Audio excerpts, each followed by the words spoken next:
Friends, மிக ஆரோக்கியமான nuts பால் அருமையாக ரெடி. நாம் இதே முறையில் செய்தோம் என்றால் மிக சுவையாக இருக்கும்.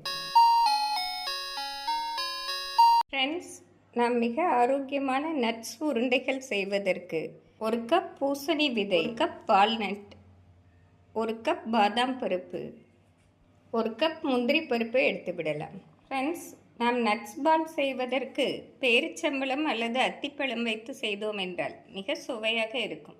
முதலில் நாம் நட்ஸுகளை நெய்யில் வறுத்து எடுத்து விடலாம். நாம் கடாயில் 2 ஸ்பூன் நெய் சேர்த்து விடலாம். நெய் சூடானதும் பாதாம் பருப்பை சேர்த்து விடலாம். நாம் நட்ஸ்களை தனித்தனியாக வறுத்தால்தான் மொறுமொறுப்பாக வரும். நாம் நெய் சேர்த்து வறுத்து எடுப்பதால் நட்ஸ் உருண்டைகள் மிக சுவையாக இருக்கும். பாதாம் பருப்பு இந்த அளவு வறுபடவும் எடுத்து விடலாம். நாம் பூசணி விதைகளை வறுத்து எடுத்து விடலாம். ஃப்ரெண்ட்ஸ், நாம் பூசணி விதை சேர்ப்பதால் மிக ஆரோக்கியமாக இருக்கும். இந்த அளவு வறுபட்டு வரவும் எடுத்து விடலாம். நாம் வால்நட் முந்திரி பருப்பை ஒன்றாகவே சேர்த்து வறுத்து விடலாம்.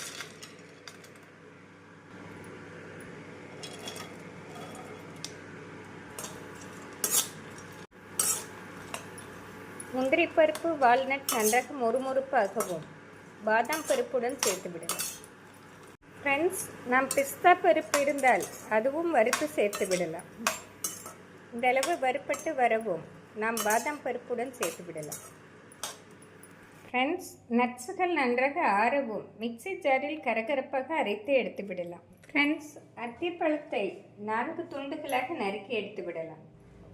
ஃப்ரெண்ட்ஸ், நம்ம அத்திப்பழம் சேர்த்து உருண்டைகள் பிடிப்பதால் இரத்த சோகை உள்ளவர்களுக்கு இந்த உருண்டைகள் கொடுத்தோம் என்றால் விரைவில் குணமாகி விடுவார்கள். இந்த அளவு அத்திப்பழத்தை பொடியாக நறுக்கிய பின் நெய்யில் வறுத்து எடுத்து விடலாம். நாம் அத்திப்பழம் வறுப்பதற்கு 2 ஸ்பூன் நெய் சேர்த்து விடலாம். இந்த அளவு நெய்யே போதுமானது. நாம் அத்திப்பழத்தை சேர்த்து விடலாம்.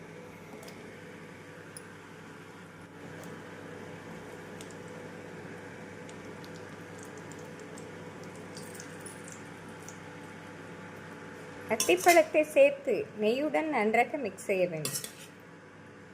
4 நிமிடம் வதங்கினாலே சரியாக வந்துவிடும். நாம் இப்படி வதக்கி அரைப்பதால் மிக்சியில் நன்றாக அரைத்து வந்துவிடும். ஃப்ரெண்ட்ஸ், இந்த அளவு வறுபட்டு வரவும் அடுப்பை ஸ்விட்ச் ஆஃப் செய்து விடலாம். ஃப்ரெண்ட்ஸ், நட்ஸ் நன்றாக ஆறி வந்துவிட்டது. நாம் மிக்சி ஜாரில் அரைத்து எடுத்து விடலாம். நாம் கரகரப்பாக அரைத்து எடுத்து விடலாம். நம்ம அத்திப்பழத்தை மிக்சியில் அரைத்து எடுத்து விடலாம். ஃப்ரெண்ட்ஸ், அத்திப்பழம் நட்ஸ்களை மிக்சியில் இந்த அளவு நன்றாக பொடித்த பின் சிறு சிறு உருண்டைகளாக பிடித்து எடுத்து விடலாம். நாம் இந்த அளவு சிறு உருண்டையாக போட்டால் சரியாக வரும். நாம் நட்ஸுகளை விட அத்திப்பழம் சற்று அதிகமாக சேர்த்தால் உருண்டை பிடிக்க எளிதாக வரும். நாம் பேரிச்சம்பழம் சேர்த்தாலும் சற்று அதிகமாக சேர்த்து விடலாம். நாம் அனைத்து நட்ஸ்களையும் உருண்டைகளாக பிடித்து எடுத்து விடலாம். ஃப்ரெண்ட்ஸ், மிக ஆரோக்கியமான நட்ஸ் பால் அருமையாக ரெடி.